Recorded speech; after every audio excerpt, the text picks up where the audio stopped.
नमस्कार श्री स्वामी समर्थ सर्वांना। आषाढी एकादशीला करा तुळशीचे अत्यंत प्रभावी उपाय।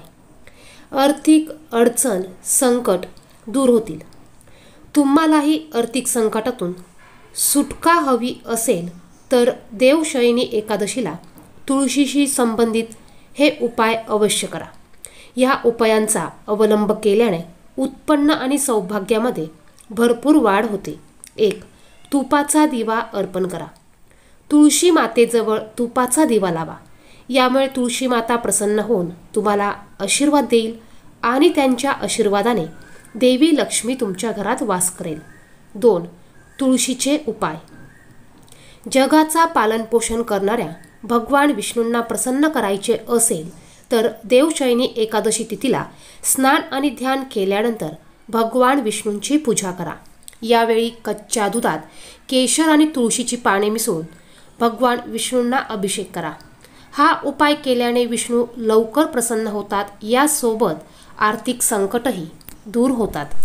3.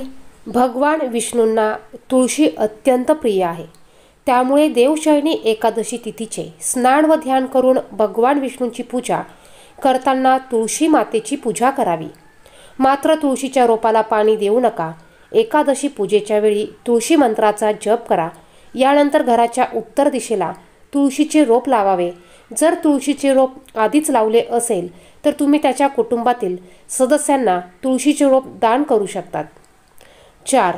तुम्हाला तुमच्या करिअर आणि व्यवसायात वृद्धी करायची असेल तर देवशयनी एकादशीला भगवान विष्णूला तांदळापासून बनवलेली खीर अर्पण करा। तसेच खीरमध्ये तुळशीची पाने अवश्य अर्पण करा। 5. घरामध्ये असलेले वास्तुदोष दूर करायचे असतील तर देवशयनी एकादशीला तुळशी मातेची आरती अवश्य करा।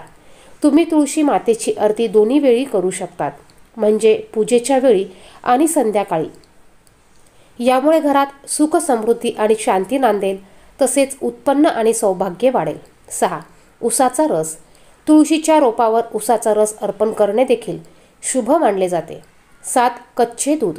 गुरुवार आणि शुक्रवारी गाईचे कच्चे दूध तुळशीला अर्पण करणे देखील शुभ असते। 8. सवासणीचे साहित्य। तुळशीला सवासणीचे साहित्य देखील अर्पण केले जाते। त्यांना चुनरीने झाकून हळद कुंकू आणि गंध अर्पण करावे। 9.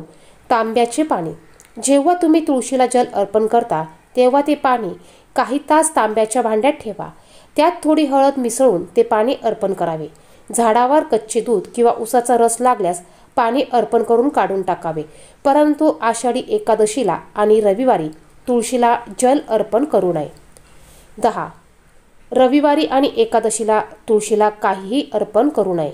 तुम्ही फक्त दिवे दान करू शकतात, कारण माता तुळशी या दिवशी व्रत ठेवते। खरमासाच्या दिवसात तुम्ही पाणी देऊ शकतात, पण इतर कोणत्याही प्रकारची वस्तू देऊ नका।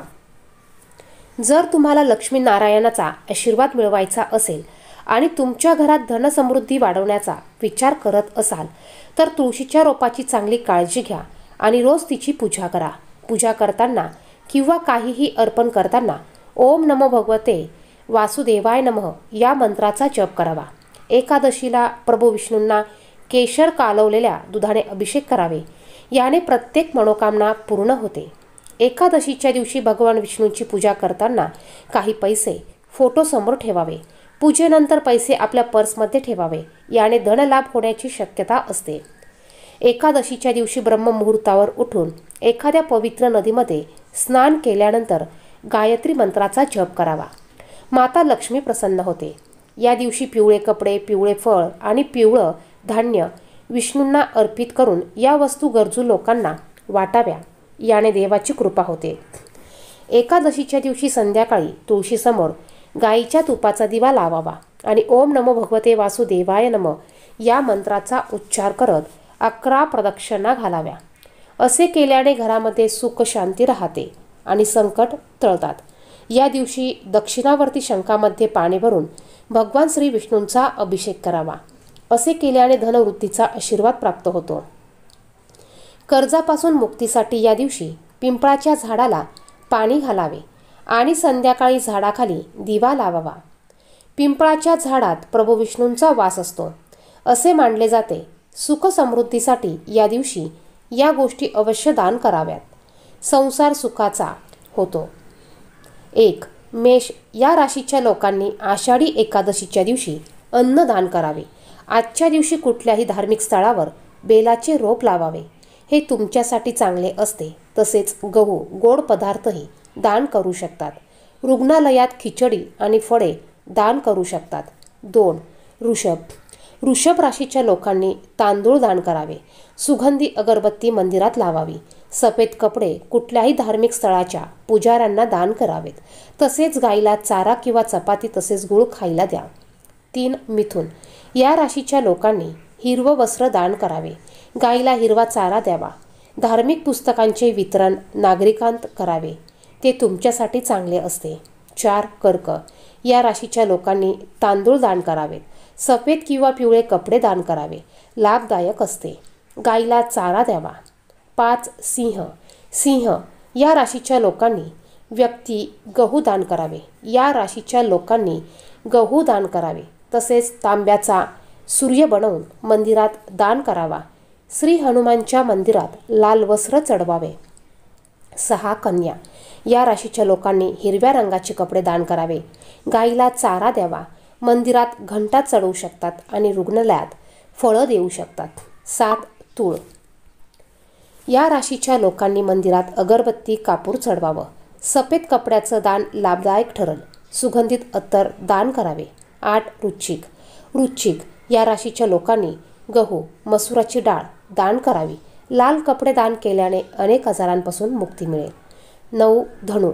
धनु राशीच्या लोकांनी चण्याची डाळ किंवा केळं दान केल्यास सुख समृद्धी प्राप्त होईल. धार्मिक पुस्तकांचे वितरणही करू शकतात. गोड वस्तू मंदिरात द्यावात. 10. मकर या राशीच्या लोकांनी तीळ आणि उडीद डाळ दान करावे. काळे कपडे आणि लोखंडी कढई दान करणेही चांगले. तसेच शनी मंदिरात जाऊन तेल वाहावे. 11. कुंभ या राशीच्या लोकांनी उडीद डाळ आणि काळे तीळ दान करा. गरिबांमध्ये काळे वस्त्र वितरित करा. तसेच विष्णू मंदिरात अन्न आणि पिवळे कपडे दान करावे. 12. मीन या राशीच्या लोकांनी चणा डाळ आणि फळं दान करावी. श्री विष्णू मंदिरात पिवळे कपडे द्यावेत. एकादशी व्रत कसे करावे, काय खावे, काय नाही, नियम जाणून घ्या. एकादशीला अशुद्ध द्रव्ययुक्त पेय पदार्थांचे सेवन करणे टाळावे. जसे की drinks, pack foods, juice, ice cream. या दिवशी तळलेले पदार्थ खाऊ नयेत. उपासना करणाऱ्यांनी देखील या दिवशी 2दा जेवण करू नये. तसेच टोमॅटो, वांगी, फ्लॉवर, ब्रोकोली, बेलमिरी, मटार, चणे सर्व प्रकारचे पदार्थांचे केवळ एकदा सेवन करावे. फलहारीने कोबी, गाजर, नवलकोल, घोळ, पालक इत्यादी भाज्यांचे सेवन करू नये. काय करावे आणि काय नाही. व्रत पाळावे. या दिवशी भक्त उपवास करतात आणि भगवान विष्णूंची प्रार्थना करतात. तुळशीपत्र भगवान विष्णूंना तुळशी फार प्रिय आहे असं मानलं जातं. त्यामुळे या दिवशी न विसरता भगवंताला तुळशीपत्र अर्पण करावं. त्याशिवाय पूजा अपूर्ण मानली जाते. अन्न या दिवशी जे उपवास करत नाही त्यांनी तामसिक अन्न सेवन करू नये. बीन्स किंवा बीन्सपासून बनवलेल्या पदार्थांचे सेवन टाळावे. फळांचा फ्रेश ज्यूस, दूध किंवा पाणी यावर राहणे अधिक योग्य. आंबे, द्राक्षे, केळी, बदाम, पिस्ते, काजू इतर सेवन करता येतं. या दरम्यान दशमी, एकादशी आणि द्वादशीला काशाच्या भांड्यात जेवण करू नये. मांस, कांदा, लसूण, पालेभाज्या, मसूर डाळ, नाचणी, उडीद डाळ, चणे, मध, तेल पदार्थांचे सेवन करू नये.